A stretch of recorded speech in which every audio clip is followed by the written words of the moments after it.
কথায় বলে যা হয় ভালোর জন্যই হয়, কিন্তু কেউ যদি নিজের অতীতকে বদলানোর চেষ্টা করে। হ্যালো এভরিওয়ান, আজকের ভিডিওতে আমি 2020 সালে প্রকাশিত south Korean movie the call নিয়ে কথা বলতে যাচ্ছি। মুভির শুরুতে আমরা একটি অল্প বয়সী মেয়েকে দেখতে পাই, তার নাম ছিল সিওইয়ন। সে নিজের বাড়ি ফিরছিল। এরপর আমরা আর একজন মধ্যবয়স্ক লোককে গাড়ি চালাতে দেখি, যার নাম ছিল সাংহো।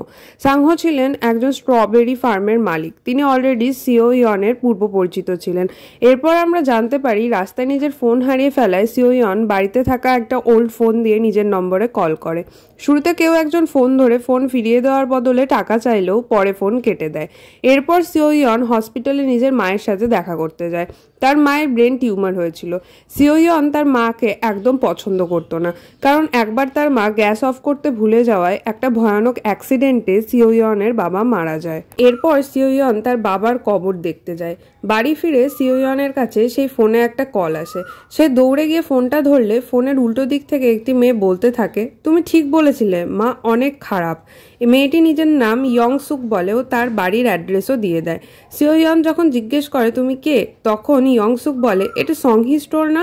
সিওইয়ন না বললে মেয়েটি রং নাম্বার বলে ফোন কেটে দেয়। সিওইয়ন কিছু না বুঝতে পেরে সোফায় ঘুমিয়ে পড়ে ও তার পায়ে পোড়া দাগ দেখানো হয়, যেটা ছোটবেলায় সেই গ্যাস অফ না করায় হওয়া অ্যাক্সিডেন্টের ফল ছিল। মাঝরাতে সিওইয়ন একটি ছবি লাগানোর জন্য দেওয়ালে পেরেক পুঁততে গেলে সে রিয়েলাইজ করে দেওয়ালের পিছনে ফাঁকা স্পেস আছে। এরপর দেওয়ালটাকে ভেঙে ফেললে সিওইয়ন বেসমেন্টের রাস্তা দেখতে পায়। বেসমেন্টে একটি বক্সে সে একটি মেয়ের ছবি খুঁজে পায়। ইয়ংসুকের ডায়েরিও খুঁজে পায় সেখানে, যেটা 1999 সালে লেখা ছিল। অর্থাৎ ইয়ংসুক 20 বছর পাস্ট বা 1999 সাল থেকে বর্তমান বা 2019 সালে কল করছিল। পরদিন সকালে সে সংহকে ছবিটি দেখিয়ে জানতে চায় মেয়েটি কে। সংহো তাকে বলে এই মেয়েটির মা একজন শ্যামান ছিল। শ্যামান অর্থ যে নিজের অলৌকিক ক্ষমতা দিয়ে মানুষের ভবিষ্যৎ দেখতে পায়। বাড়িতে থাকার সময় সিওইয়ন সংহি স্টোরটাও দেখতে পায়। বাড়ি ফিরে তার ফোনে আবার একটা কল আসে। এবার ইয়ংসুক বলতে থাকে তুমি তাড়াতাড়ি আসো, মা আমায় পুড়িয়ে ফেলতে যাচ্ছে। এ সময় দেখানো হয় কিভাবে তার মা তাকে টেনে বেসমেন্টে নিয়ে যাচ্ছে। এরপর তার মা তার গায়ে আগুন লাগানোর চেষ্টা করলে ইয়ংসুক নিজেকে বাঁচানোর চেষ্টা করে। এক পর্যায়ে মশাল সিঁড়িতে পড়ে গিয়ে সিঁড়িতে আগুন লেগে যায়। অন্যদিকে সিওইয়ন বেসমেন্ট থেকে অনেক ধোঁয়া বেরিয়ে আসতে দেখে। অর্থাৎ ইয়ংসুককে তার মা আগুন লাগিয়ে দেওয়ার ফলে পাস্টের সেই ধোঁয়া বর্তমান সময়ে দেখা যাচ্ছিল। সিওইয়ন ও ইয়ংসুক একই বাড়িতে 20 বছর আগে পিছে একই সাথে থাকছিল। পরদিন আবার ইয়ংসুক কল করে জানতে চায় আগের দিন তুমি এলে না কেন। তখন সিওইয়ন ইয়ংসুককে তার ডায়েরি চেক করে দেখতে বলে যে সে ডায়েরিতে ইয়ংসুক যা বলছে তা লেখা আছে কিনা। ইয়ংসুক অনেক অবাক হয়ে দেখে যে আগের রাতে সিওইয়ন যা বলছে তাই সে ডায়েরিতে লিখেছিল। সিওইয়ং তাকে বুঝিয়ে বলে যে তারা হয়তো এই মোবাইল ফোনের মাধ্যমে কানেক্ট হয়ে রয়েছে, যেখানে সিওইয়ং 2019 সালেও ইয়ংসুক 1999 সালে অবস্থান করছে। সে আরও বলে যে আজ রাতে একটা বিমান দুর্ঘটনা হবে।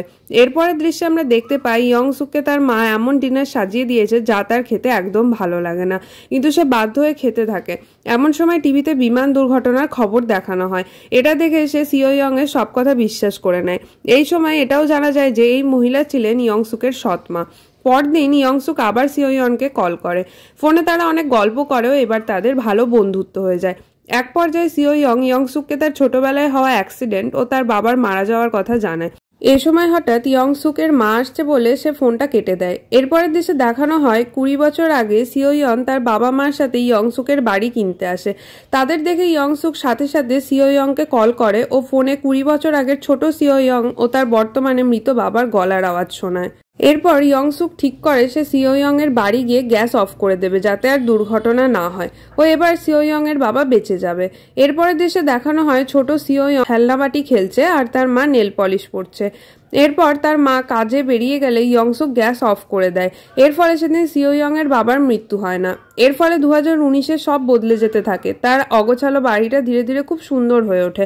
তার গায়ে সুন্দর একটা ড্রেসও পরা থাকে ও তার পায়ের পোড়ার ক্ষতও সেরে যায়। এই দৃশ্যগুলো দেখানোর জন্য মুভিতে খুব সুন্দর ভিজুয়ালস ব্যবহার করা হয়েছে। দৌড়ে বাইরে গিয়ে সে দেখতে পায় তার বাবা ও মা দাঁড়িয়ে আছে।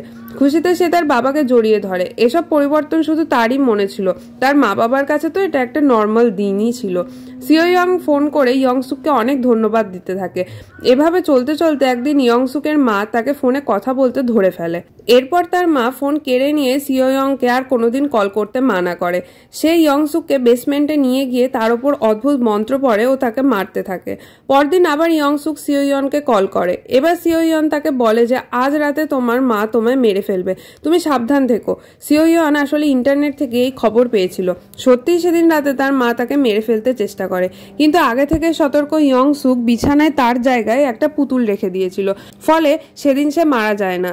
এরপর রেগে গিয়ে সে ফায়ার এক্সটিংগুইশার গ্যাস দিয়ে চারিদিকে ধোয়া ধোয়া করে দেয়, দেন তার মাকে মেরে ফেলে। এরপর সে মুক্ত হয়ে খুশি মতো খাবার খায়, ঘুরে বেরোয়, কারণ সে এত বছর পর ফাইনালি স্বাধীন ছিল। এরপর দেখা যায় সাংহো 1999 সালে ও 2019 সালে একই সাথে এই বাড়িতে স্ট্রবেরি দিতে আসে। 1999 সালে এই বাড়িতে থাকতো ইয়ংসুক। সাংহো ফ্রিজ খুলে ইয়ংসুক যে তার মাকে খুন করেছে সেটা বুঝে যায়, ফলে ইয়ংসুক সাংহোকে মেরে ফেলে।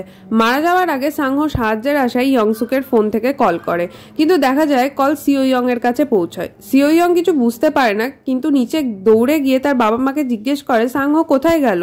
সে অবাক হয় এটা দেখে যে তার বাড়ির কারো সাংহোর কথা মনেই ছিল না।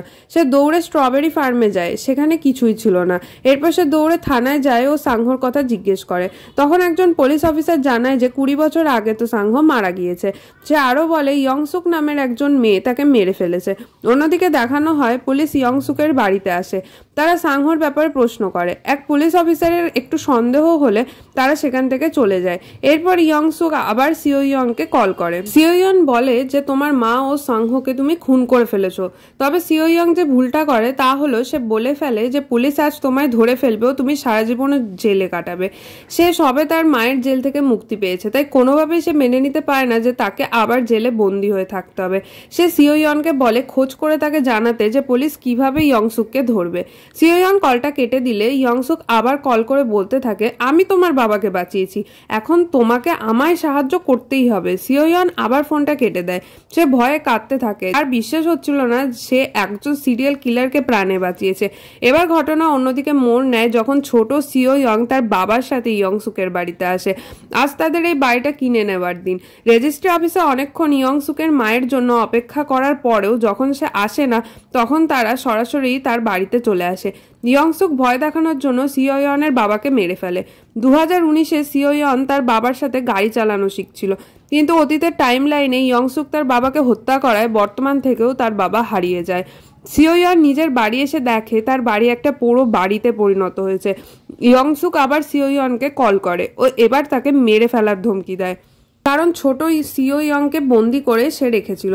সিওইয়ন একটা বুদ্ধি করে, তাকে জানায় যে পুলিশ তার মার্ডার ওয়েপন অর্থাৎ ছুরিটি খুঁজে পাবে, আর সেদিন যেখানে বিকাল 5টায় একটা ব্লাস্ট হওয়ার কথা ছিল সেখানকার অ্যাড্রেস দিয়ে ইয়ংসুককে বলে ওখানে তোমার ছুরিটা আছে। ইয়ংসুক সেখানে যায় ও ছুরিটা খুঁজতে থাকে। যেখানে ব্লাস্ট হলেও একটুর জন্য ইয়ংসুক বেঁচে যায়। সিওইয়নের প্ল্যান ফেল হয়ে যায়। এবার ইয়ংসুক তার উপর আরো রেগে যায় ও ফুটন্ত গরম জল ছোট সিওইয়নের গায়ে ঢেলে দেয়, ফলে বর্তমানে সিওইয়নও যন্ত্রণায় ছটপট করতে থাকে ও তার গায়েও দাগ হয়ে যায়। সে এটাও বলে যে তার মায়ের জন্য তার বাবার মৃত্যু হয়নি, তার মা গ্যাস অফ করেই বেরিয়েছিল। ছোট সিওইয়নই গ্যাসটা খুলে দিয়েছিল, কারণ সে তখন অত কিছু বুঝতো না। এরপর সে সিওইয়নের মাকেও মেরে ফেলার ধমকি দেয়। এবার সিওইয়ন পুলিশ স্টেশনে যায়। সে পুলিশের ডায়েরি খুলে দেখতে পায় চাকুটা এক বৃদ্ধ লোক নিয়ে গিয়েছে। ইয়ংসুক সেখানে গিয়ে ছবিটি আগুনে পুড়িয়ে ফেলে, সাথে সাথে ডায়েরি থেকে সব এভিডেন্স মুছে যায়। ইয়ংসুক আর ধরা পড়ে না। এর ফলে সিওইয়নের বাড়ি ধীরে ধীরে বদলাতে থাকে। আসলে ইয়ংসুকের মা শ্যামন হওয়ায় বুঝতে পেরেছিল ইয়ংসুক বড় হয়ে একজন সিরিয়াল কিলার হয়ে উঠবে, তাই সে ইয়ংসুককে মেরে ফেলেছিল। কিন্তু সিওইয়নের সাহায্য করায় পুরো অতীত বদলে যায়। ইয়ংসুক বড় হয়ে সত্যি সিরিয়াল কিলার হয়ে ওঠেও কখনো ধরা পড়ে না।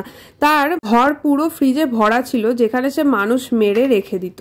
ইয়ংসুককে ফোনে কারোর সাথে কথা বলতে দেখা যায়। অন্যদিকে অতীতে সিওইয়নের মা তাকে ও তার বাবাকে খুঁজে না পেয়ে থানায় রিপোর্ট করতে যায়। একজন অফিসারের সাথে সে ইয়ংসুকের বাড়ি যায়। সেখানে সে সিওইয়ং এর কথা জিজ্ঞেস করলে ইয়ংসুক বলে তারা এখানে আসেইনি, কিন্তু সিওইয়নের মা তার ক্লিপ খুঁজে পায়। অন্যদিকে বর্তমানে সিওইয়ন ফোনটি খুঁজতে থাকে। অতীত থেকে তার মা ফোন থেকে কল করলে সিওইয়ন কল ধরে ও তার মাকে সেখান থেকে চলে যেতে বলে। এরপরে ইয়ংসুক পেছন থেকে পুলিশ অফিসারকে আক্রমণ করে ও মেরে ফেলে। এরপর সে সিওইয়নের মাকে তাড়া করে। সিওইয়নের মা দৌড়ে ওপরে ইয়ংসুকের বেডরুমে নিজেকে লক করে নেয়।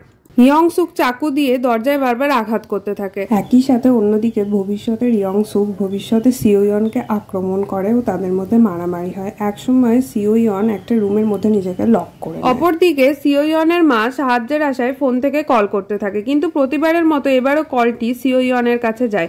সে তার মাকে শান্ত হতে বলেও হাতের কাছে থাকা ফায়ার এক্সটিংগুইশার দিয়ে তাকে হামলা করতে বলে, কিন্তু চালাক ইয়ং সুক দরজার বাইরে ছোট সিওইয়নকে রেখে দেয়। ফলে তার মা দরজা খুলে বেরিয়ে আসে। এমন সময় ইয়ং সুক তাকে আচমকা হামলা করে ও বিভিন্ন জায়গায় আঘাত করে। একসময় তার মা ইয়ং সুককে নিয়ে নিচে ঝাঁপ দেয়। এরপর হঠাৎ বর্তমানে সিওইয়নকে দেখানো হয় তার বাড়ি ধ্বংসস্তূপে পরিণত হয়েছে। সে দৌড়ে হসপিটালে যায়, তার মায়ের খোঁজ করে, কিন্তু সেখানে ওই নামে কোনো পেশেন্ট ছিলই না। এরপর সে তার বাবার কবরে যায়, সেখানে হঠাৎ তার মা চলে আসে।